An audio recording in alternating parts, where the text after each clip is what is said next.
When buying or selling real estate, here are the key elements that you negotiate in the transaction. First thing is price. Now, as obvious as that might seem, believe it or not, price is just one of the many things that you're negotiating. So stay tuned. I'll go through everything else that you are actually negotiating. But when it comes to price, the key is, as a seller, you're looking for the highest price. And as a buyer, you're looking for the best price or the cheapest price. So the key for the agent is to find the medium.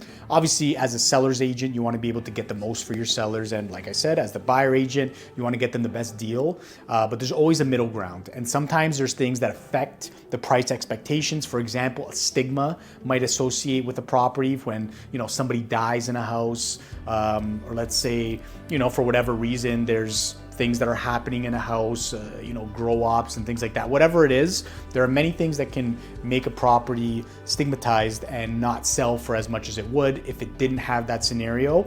But those things are obviously disclosed to people before they buy the property. But price, when you're finding a price as a buyer and a seller, as a seller, when you price a property, sometimes you intentionally leave room to negotiate. And buyers know this. Buyers obviously see when they see a house for sale, the three types of prices you're going to see is either at market value, below market value, or above market value.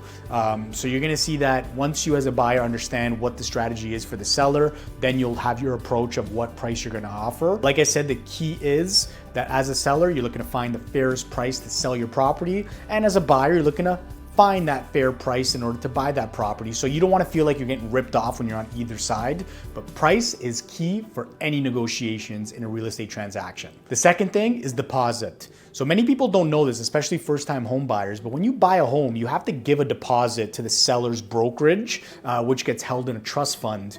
And that deposit can be anywhere between 3 to 5% of the purchase price. So always remember this, because when people buy a property, they don't really account for the amount of money that they have to put down. And just to kind of separate the two, so when you buy a property, you have to give a deposit to the brokerage, but you also have to give a down payment to a bank. Deposit is going to be minused out from the down payment that you give to the bank. The bank just cares about what they have to give you as a mortgage.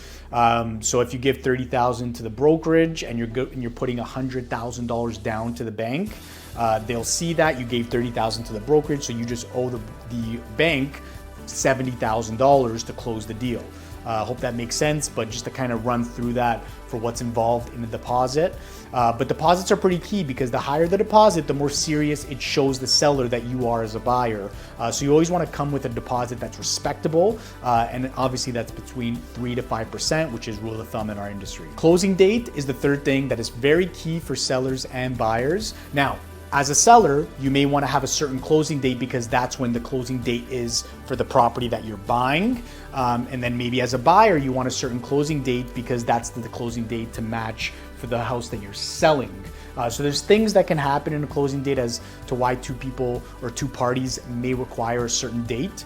But closing dates are obviously negotiable. So it's probably best that when you're selling a property that you may consider wanting to sell first and then buy something later, because if you end up buying first and then selling later, and the buyer that you're looking for or that buyer that comes with an offer it needs a certain closing date that doesn't match the closing date that you already committed to on the buying side, that can give you complications. And then on the other side too, when you're buying, if you already sold your house and now you need a specific closing date because that property is going to be closing on a certain time, and if the seller isn't giving you that closing date, that can give you a little bit of an issue. So again, not to make things complicating, but closing dates, it's best if both sides are free to be able to have whatever closing date because they haven't done anything on their side behind the situation happening.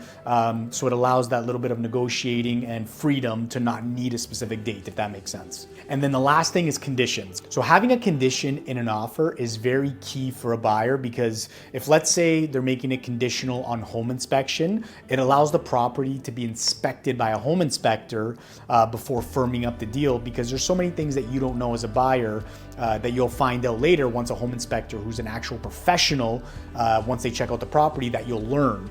So, that's just an example. You can make it conditional upon finance, which is pretty key as well. If you're not approved for the amount that you're putting and you're unsure, putting a finance condition in there allows you as the buyer to be able to have discussions with the bank in the meantime, whatever days that you have as the condition, and talk to the bank, get these things approved before the deal becomes firm. So just to make a long story short, a condition allows the buyer to do whatever they need to do in the back end and allows them to back out of the deal in case whatever they have the condition on is not to their satisfaction. They can get the deposit back and remove themselves from the deal, and the seller will put the property back on the market and start from scratch. So I hope this helped, guys. Again, I don't want to make these videos too long, but if you guys have any questions, let me know in the comments, and let me know if you guys want me to discuss anything else specific about this industry. Again, thank you guys for watching, and until next time.